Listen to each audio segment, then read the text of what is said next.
ایک ایسی سلطنت میں جو گھنے جنگلات اور بلند و بالا پہاڑوں سے گھری ہوئی تھی، زبیر نامی ایک بادشاہ رہتا تھا جس کے محل کے اندر ایک خفیہ باغ تھا۔ یہ باغ ایک غیر معمولی خوبصورتی کا مقام تھا جہاں نایاب پھول، چمکدار رنگ اور قدرت کی مسحور کن آوازیں تھیں۔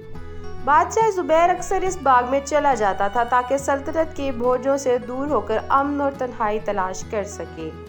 وقت کے ساتھ سلطنت کو مختلف چیلنجز کا سامنا ہوا: خشک سالی، قحط اور لوگوں کے درمیان بڑھتی ہوئی بے چینی۔ بادشاہ زبیر ان مسائل سے دل برداشتہ ہو کر اپنا زیادہ تر وقت اپنے خفیہ باغ میں گزارنے لگا۔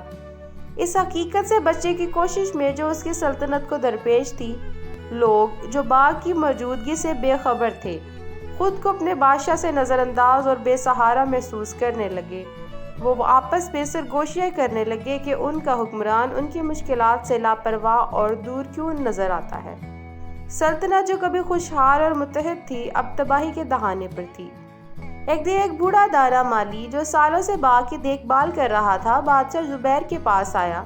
اس نے نرمی سے بادشاہ کو یاد دلایا کہ یہ باغ محض ایک جگہ نہیں ہے جہاں وہ فرار ہو سکے، بلکہ یہ تحریک اور تجدید کا ذریعہ بھی ہے۔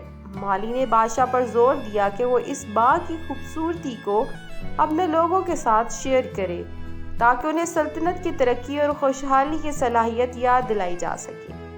بادشاہ زبیر کو احساس ہوا کہ وہ اپنے فرائض سے بچنے کے لیے باغ کا استعمال کر رہا تھا، بجائے اس کے کہ اس سے طاقت حاصل کر کے ان کا سامنا کرتا۔